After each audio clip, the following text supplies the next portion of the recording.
அஸ்ஸலாமு அலைக்கும் வரஹ்மத்துல்லாஹி வபரக்காத்துஹு. பேணுதலுள்ள வாழ்க்கை. அல்லாஹுடைய தூதர் ஸல்லல்லாஹு அலைஹி வஸல்லம் அவர்கள் ஒரு நிகழ்வில் இருந்து திரும்பி கொண்டிருந்த போது ஒரு பெண்மணி அல்லாஹுடைய தூதர் ஸல்லல்லாஹு அலைஹி வஸல்லம் அவர்களை விருந்து சாப்பிடுவதற்கு அழைத்தாள்.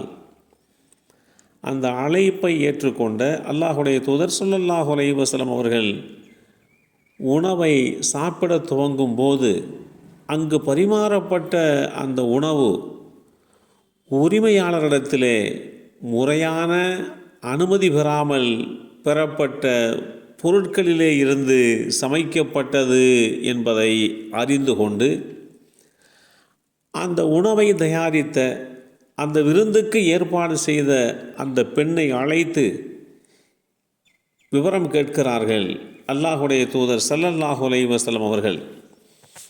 அப்போது அந்த பெண்மணி, உங்களுக்கு விருந்து கொடுப்பதற்காக வேண்டி சில பொருட்களை வாங்க முயற்சித்தேன், கிடைக்கவில்லை.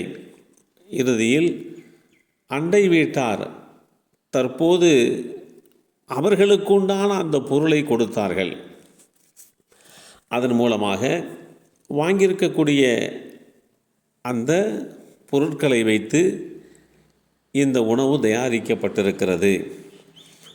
இந்த பொருட்களுக்கு உண்டான உரிமையாளர் யாரோ அவரிடம் அனுமதி பெறாமல் அவருடைய மனைவியிடத்திலே இருந்து பணம் கொடுத்துத்தான் பெறப்பட்டது.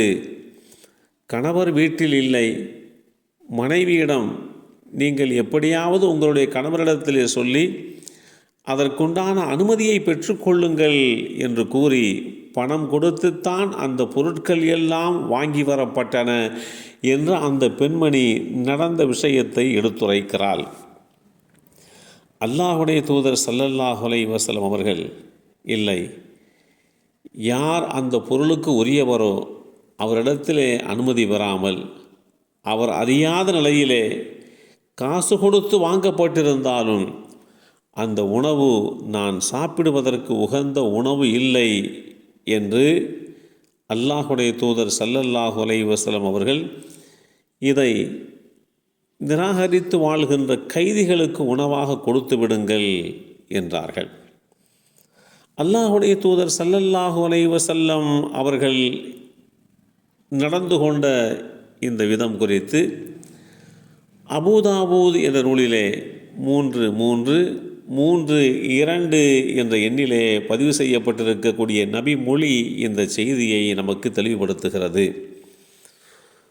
பொது வாழ்க்கையில் ஈடுபடக்கூடிய அல்லாஹுடைய தூதர் ஸல்லல்லாஹு அலைஹி வஸல்லம் அவர்கள் உணவு சாப்பிடுகின்ற விஷயத்திலே எந்த அளவிற்கு தான் பேணுதலோடு வாழ்ந்ததோடு மாத்திரமல்லாமல் தன்னை சார்ந்தவர்களும் அப்படி பேணுதலோடு வாழ தலைப்பட வேண்டும் என்று வழிகாட்டி கொடுத்திருக்கிறார்கள்.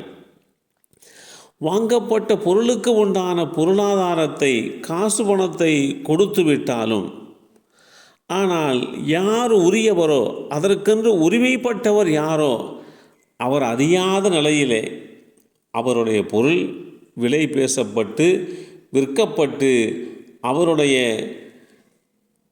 நேரடி பார்வைக்கு செல்லாமல் இப்படியெல்லாம் நடந்து கொள்கின்ற அந்த வியாபாரத்தின் மூலமாக கிடைக்கப்பட்ட அந்த பொருளை, அப்படிப்பட்ட அந்த உணவை சாப்பிடுவது உகந்தது அல்ல என்று அல்லாஹுடைய தூதர் ஸல்லல்லாஹு அலைஹி வஸல்லம் அவர்கள் உணர்த்தி காட்டிய இந்த விதம் மிகச்சிறந்த பேணுதலுள்ள வாழ்க்கைக்கு உண்டான சரியான அடிப்படையாக அமைய பெற்றிருக்கிறது என்பதை இந்த கட்டத்திலே நாம் சிந்திக்க கடமைப்பட்டிருக்கிறோம்.